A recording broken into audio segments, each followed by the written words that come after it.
Pagi ini saya mau membagikan satu ayat yang merupakan janji Tuhan bagi setiap kita. Mari kita buka di dalam Filipi 4 ayat 19 ya. Filipi 4 ayat 19 di sini dikatakan apa Bapak Ibu? Mari kita baca sama-sama ya. Allahku akan memenuhi segala keperluanmu menurut kekayaan dan kemuliaannya dalam Kristus Yesus. Amin. Sekali lagi ya, kita katakan bersama-sama, kita imani setiap kata-kata di dalam janji Tuhan di dalam Filipi 4:19 ini. Mari sama-sama kita katakan, Filipi 4:19, Allahku akan memenuhi segala keperluanmu menurut kekayaan dan kemuliaannya dalam Kristus Yesus. Amin. Saya mau melihat tangan-tangan yang terangkat yang mengamini ayat ini. Amin. Kita yakin bahwa Allah kita akan memenuhi segala keperluan kita menurut apa Bapak Ibu? Kekayaan dan kemuliaannya Tuhan. Kekayaan dan kemuliaannya Tuhan itu kecil atau besar? Benar, besar. Besar atau kecil? Kalau kecil berarti Tuhan kita miskin. Tuhan kita miskin atau kaya? Kaya atau miskin?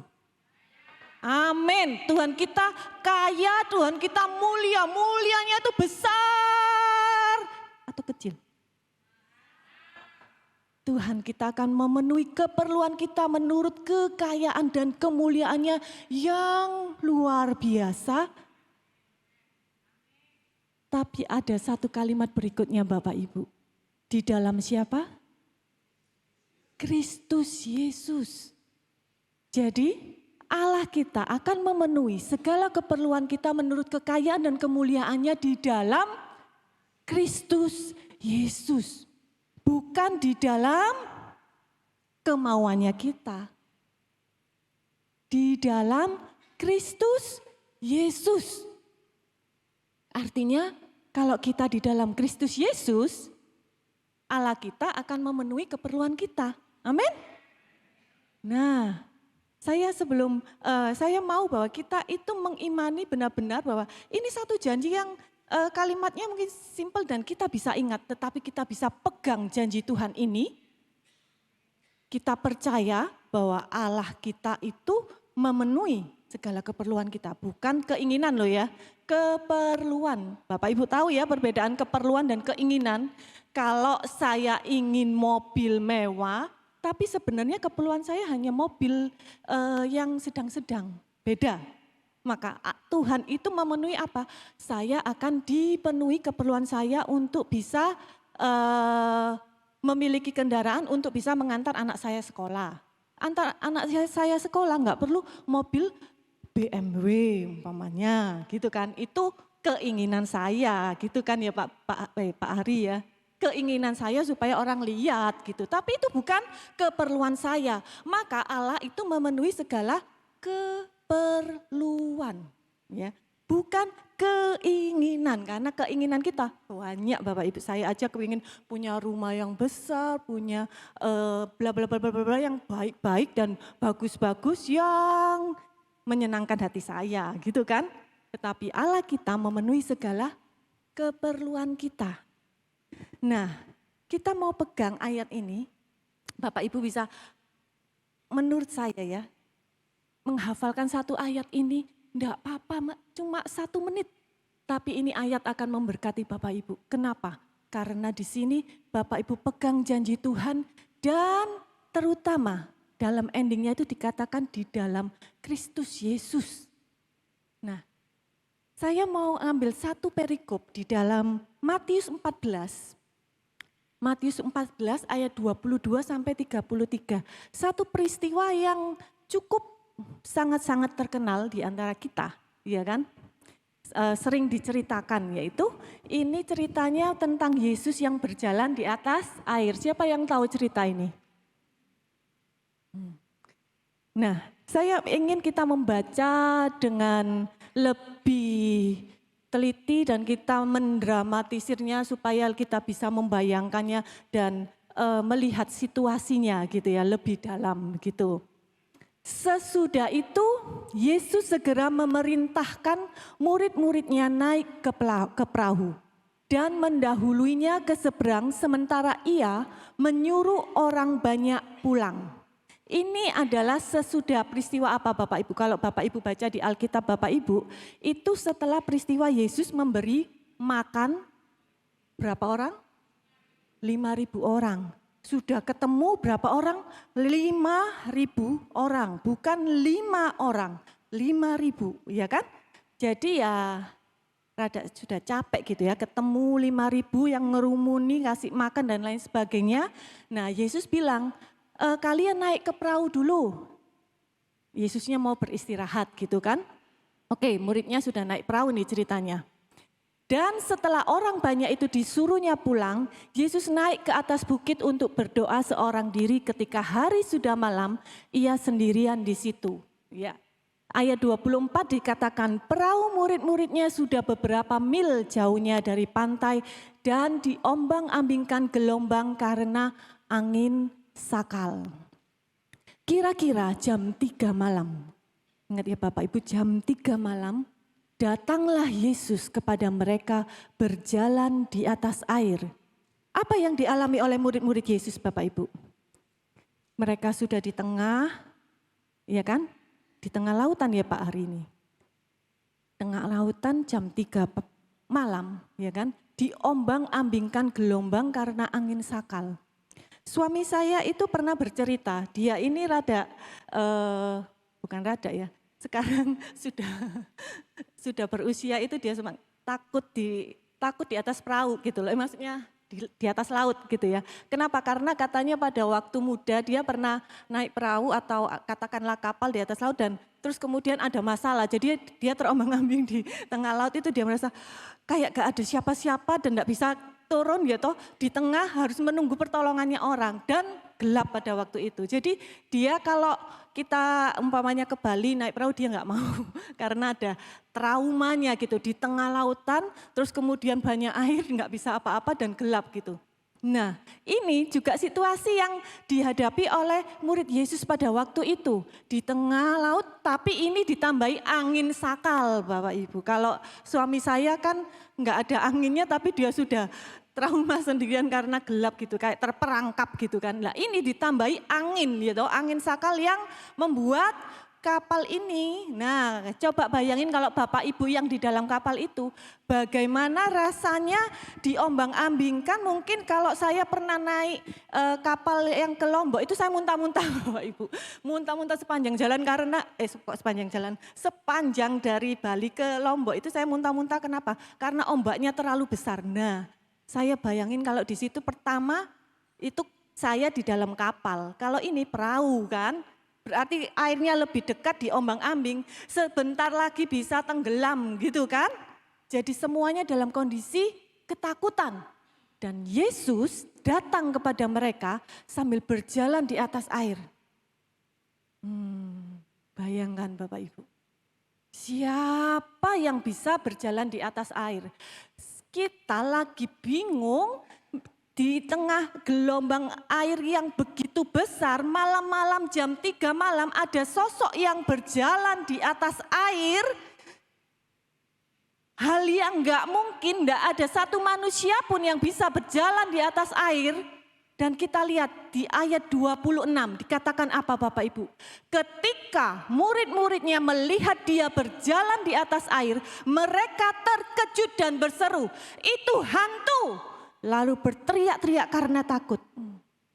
Masuk akal menurut saya. Kenapa? Karena pada zaman itu dan zaman sekarang pun gak ada manusia yang bisa berjalan di atas air. Benar gak? Jadi pikiran pertama yang masuk di dalam pikiran murid-murid itu adalah itu hantu.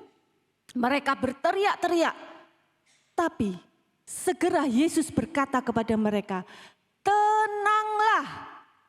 Aku ini, jangan takut. Tenanglah." ini aku, jangan takut, gitu kan?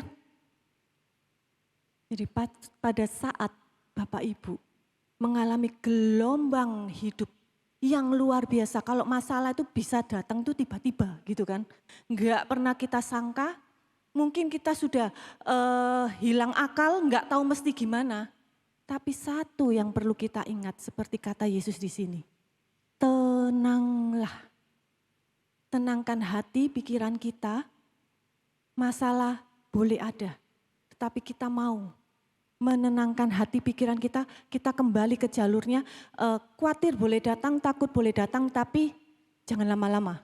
Kita mau menenangkan hati kita, datang kepada Tuhan, tenanglah, aku ini, jangan takut. Ayat 28 dikatakan di sini apa Bapak Ibu? Lalu Petrus berseru. Wah, ini dari salah satu muridnya berkata, Petrus berseru dan menjawab dia, Tuhan, apabila engkau itu, suruhlah aku datang kepadamu berjalan di atas air. Wow, keberanian Petrus yang luar biasa. Tuhan, apabila engkau itu, suruhlah aku datang kepadamu berjalan di atas air. Petrus melihat bahwa Tuhan bisa, maka sebagai sesama manusia, dia menyatakan keinginannya, Tuhan aku juga mau sepertimu, aku mau berjalan di atas air. Apakah Yesus bilang, enggak, jangan, ini cuma khusus buat saya. Enggak ya, di sini dikatakan kata Yesus, datanglah. Maka Petrus turun dari perahu dan berjalan di atas air mendapatkan Yesus. Kita mau percaya seperti Petrus percaya. Pada saat pertolongan Tuhan itu datang dalam hidup kita. Kita mau menyerahkan semuanya dan kita datang kepada Yesus. Ini seperti Petrus datang mendapatkan Yesus ya. Dia berjalan di atas air seperti yang Yesus lakukan, ya kan? Tapi Yesus itu bilang, datanglah.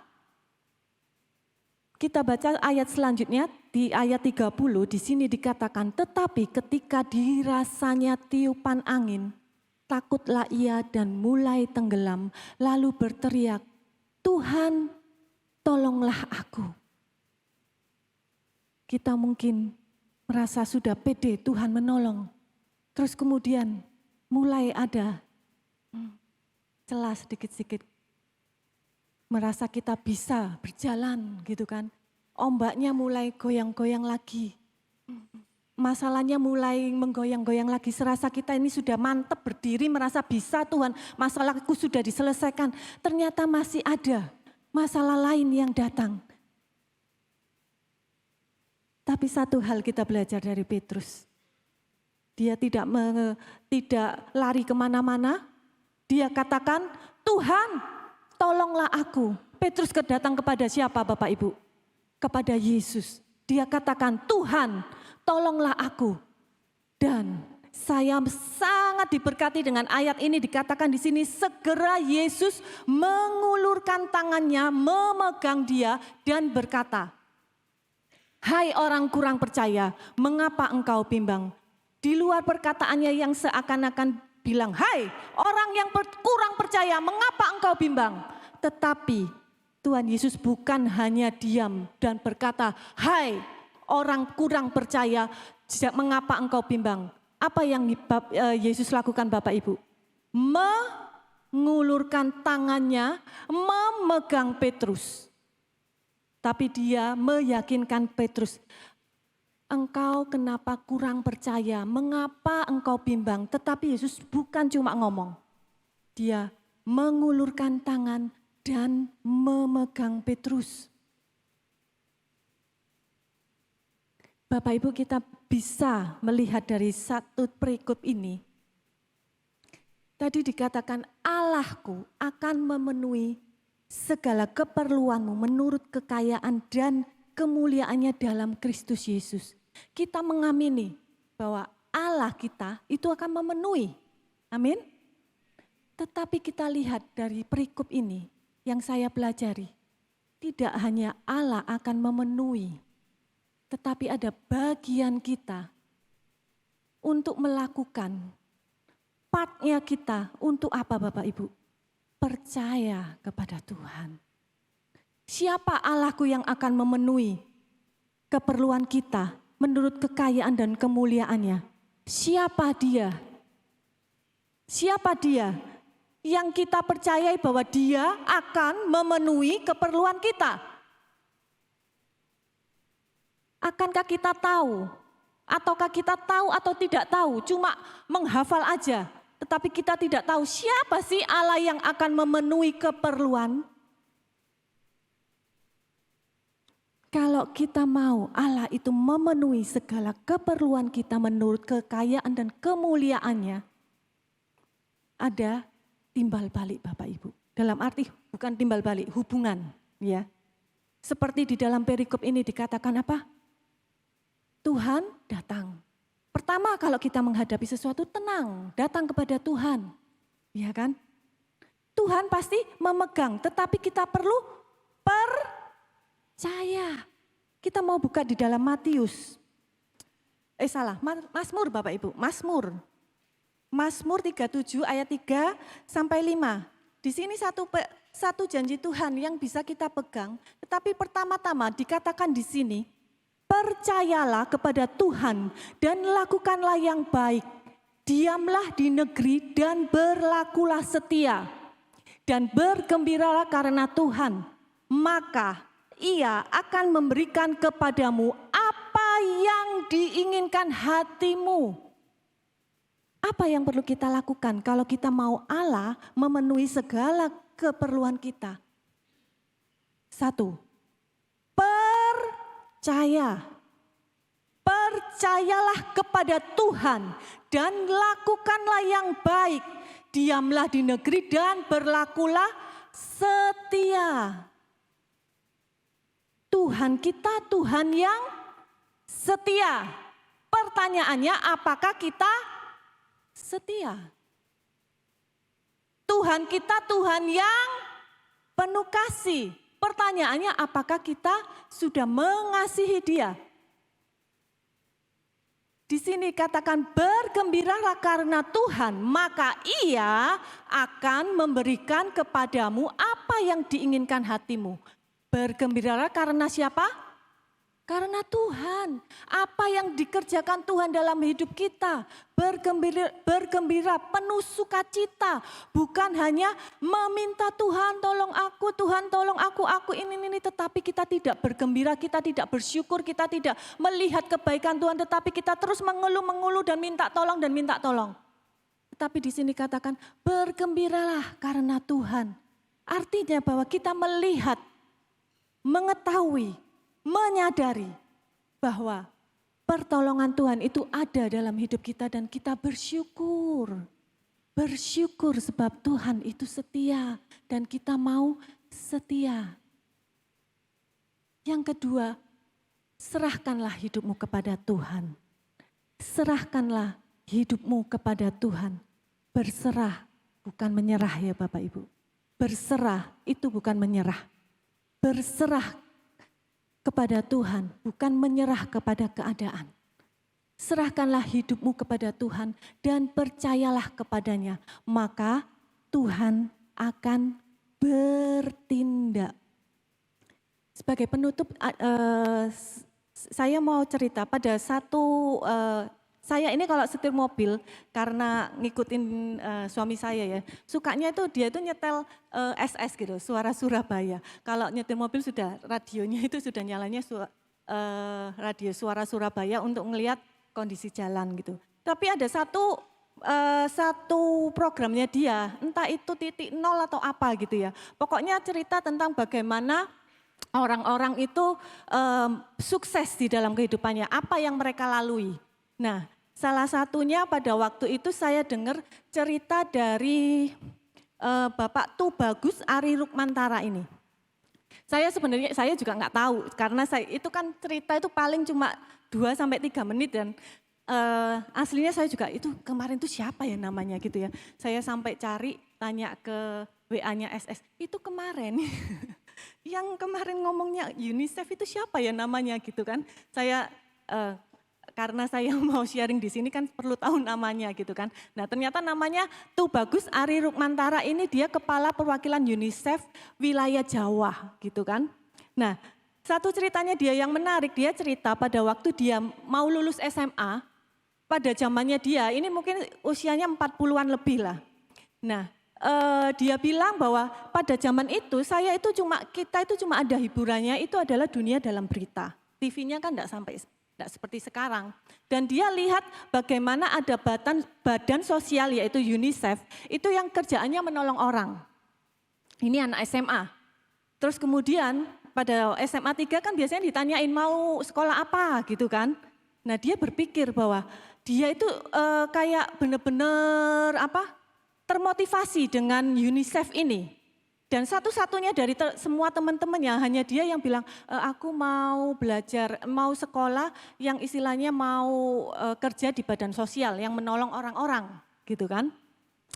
Singkat cerita, 27 tahun kemudian ya masa sekarang ini, akhirnya dia menjadi apa Bapak Ibu? Kepala perwakilan UNICEF wilayah Jawa. Itu 27 tahun yang lalu dia lihat TV dan dia termotivasi. Lihat dunia dalam berita bagaimana UNICEF itu bisa menolong orang. 27 tahun kemudian, bukan waktu yang singkat.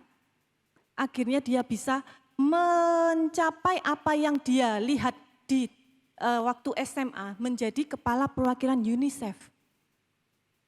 Artinya yang saya pelajari di sini dari ceritanya beliau, dia menangkap tuh apa visi yang Tuhan berikan dalam kehidupannya. Tapi dia tidak diam. Dia melakukan sesuatu, entah itu belajar, entah dia ikut di mana sampai dia bisa benar-benar menjadi kepala perwakilan UNICEF. Bukan waktu yang pendek, ini 27 tahun kemudian ya. 27 tahun itu banyak hal yang proses yang harus dia lalui. Artinya bahwa kita tahu Tuhan itu tujuan Tuhan itu atau Tuhan memanggil kita itu untuk apa? Bapak Ibu. Tetapi jangan hanya diam. Berserah, tapi itu bukan menyerah. Percaya, tapi bukan berarti tidak berbuat apa-apa. Di dalam Kristus Yesus, Allahku akan memenuhi segala keperluanku menurut kekayaan dan kemuliaannya di dalam Kristus Yesus. Artinya kita perlu tahu apa yang harus saya lakukan di dalam Kristus Yesus. Percaya seperti apa yang harus saya lakukan. Percaya itu seperti apa bagi Bapak Ibu? Artinya percaya itu apa? Artinya berserah itu apa? Mari Bapak Ibu bisa renungkan pada pagi hari ini. Saya mungkin bisa minta pemain musik untuk bersiap-siap. Percaya dan berserah itu apa? Di tahun yang baru ini, Tuhan bukakan kepada kita, oke Tuhan, aku pegang janji ini. Allahku akan memenuhi segala keperluanku di dalam, menurut kekayaan dan kemuliaannya di dalam Kristus Yesus. Aku mau percaya sepenuhnya kepada Tuhan. Aku mau berserah sepenuhnya kepada Tuhan. Kita tahu bahwa saat kita perlu sesuatu itu Tuhan tahu Bapak Ibu. Saat kita berdoa, Tuhan itu mendengar. Tetapi saat kita percaya, Tuhan itu akan bertindak. Kita mau percaya sepenuhnya kepada Kristus Yesus.